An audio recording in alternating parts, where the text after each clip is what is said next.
Hey, what is up everyone, and welcome to a new upcoming updates video for DayZ Standalone.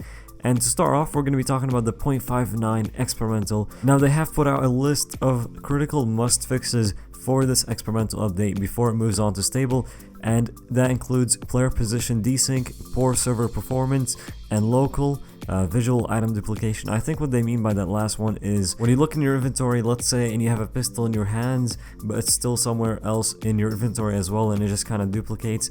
Now the current only way to fix that is to log out, but hopefully they end up fixing it on the game side as well, and we won't see that anymore. Now all those three fixes are going to be potentially fixed in tonight's experimental update. There will be an experimental update tonight.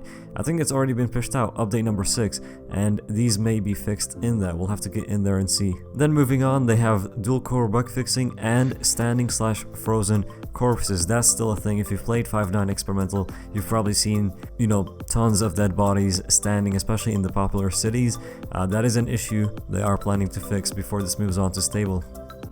Alright, moving on, they did also talk about regional loot control in today's status report, and they said that regional loot control is being prepared for internal testing. They said that the designers are working with a new tool allowing them to set location types, regional areas, and even more with rapid flexibility, in addition to allowing them even more precise control over the in-game economy. This should also be a huge tool for mod authors. We also got updates on things like the render, the physics system, and the animation system / player controller, telling us where we are now and what's coming up. Okay, starting with the render, we have post-processes and HDR completed, and the current focus is multi-threaded optimization, ocean/ponds rendering, and new UI changes to support DX11.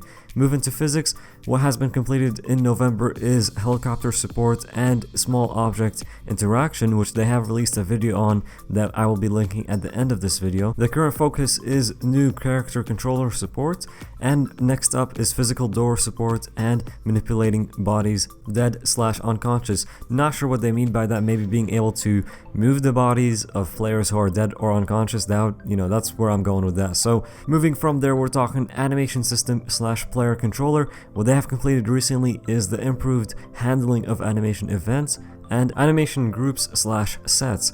The current focus is improved animation graph nodes, adding subgraphs / conditional nodes, polishing animation graph for player, implementing user actions like drinking, eating, and medical actions, and adding gestures to the new system. Alright, so for next up, we have inverse kinematics for feet / hands, sync of animation loops, rewrite of functionality for additive and override animations, and improving vehicles with additional animations turning, reacting to speed, etc.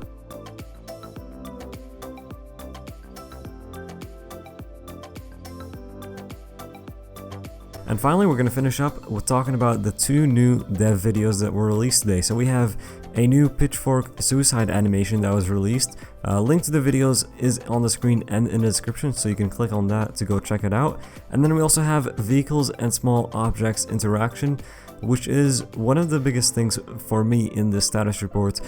Basically, what that video shows is that objects in the world are no longer kind of just sitting there with nothing affecting them whatsoever when you hit them with a vehicle. If you hit poles at the moment, you can just hit it and it will completely stop your vehicle. Nothing will happen to that light pole whatsoever. But in that video, you can see that, the pole might get knocked over. If you run into a fence, the fence might get knocked over, and it just shows the interaction between the vehicles and those different objects. Very awesome video. Highly recommend checking that one out. Again, link is on the screen and in the description. Hopefully you guys have enjoyed the video. That's gonna do it for this one. If you have, be sure to hit that like and also subscribe if you are new to the channel. Check out the links in the description to the full status report and the videos we just talked about, also to my Twitter and Twitch, and be sure to follow on there. Thank you so much for watching, and we'll see you all in the next one.